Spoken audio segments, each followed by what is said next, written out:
नमस्कार. जेव्हा आपण पहिल्या राऊंडची सीट होल्ड करतो आणि पुढचे राऊंड करतो, तर त्यावेळेस नियम काय असतात? म्हणजे आपण कुठं ट्रॅप व्हायला नको नियमांमध्ये. तर मी तुम्हाला महाराष्ट्र काउन्सिलिंगचे नियम सांगतोय. तुम्ही जर का महाराष्ट्रासोबत इतर राज्य किंवा एम-सी-सी, ऑल इंडिया कोटा किंवा EEEC सोबत करत असाल, तर तुमच्यासाठी हे नियम अजून बदलू शकतात. तर त्यामुळे प्युअर महाराष्ट्रासाठी हा नियम आहे. ज्यावेळेस आपण एखाद्या पहिल्या राउंडमध्ये सपोज आपण बी-एम-एस जॉइन केलं आणि आपल्याला एम-बी-बी-एसची वाट बघायची किंवा बी-एच-एम-एस जॉइन केलं, बी-एम-एसची वेट करायचं. तर अशा कंडिशनमध्ये काय बनतं, की समजा तुमचा जो पहिल्या राउंडची जी सीट आहे, की जी तुम्ही होल्ड करून घेतलेली आहे, तर त्यानंतर दुसरा आणि तिसरा राउंड तुम्हाला करता येतो त्या ग्रुपचा. समजा बी-एम-एस, बी-एच-एम-एसचा एक ग्रुप आहे. तर तुम्ही जर बी-एच-एम-एस जॉइन केलेला असेल, तर तुम्ही पुढचा एक राउंड, त्यानंतर परत एक राउंड, असे पहिले जे 3 राउंड आहे, पहिले 3 तर ते करू शकता. पण चौथ्या राउंडसाठी आपण इलिजिबल नसतो.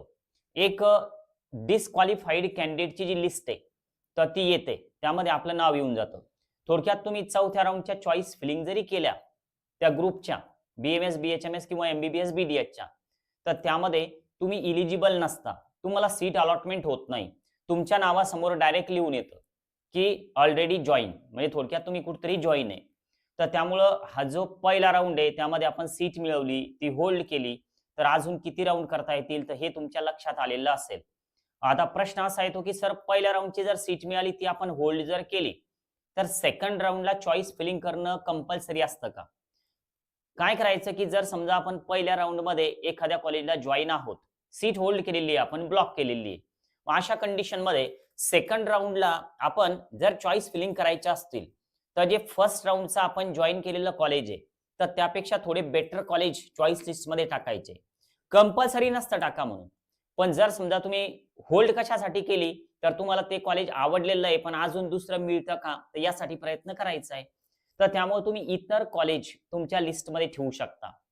पण आता जर समजा तुम्हाला सेकंड राउंडमध्ये दुसरं कॉलेज अलॉट झालं, तर पहिली जी होल्ड केलेली सीट आहे, तर ती कॅन्सल होते आणि तुम्हाला परत जे नवं लागलेलं कॉलेज आहे, तर त्यामध्ये ॲडमिशन घेणं कंपल्सरी असतं.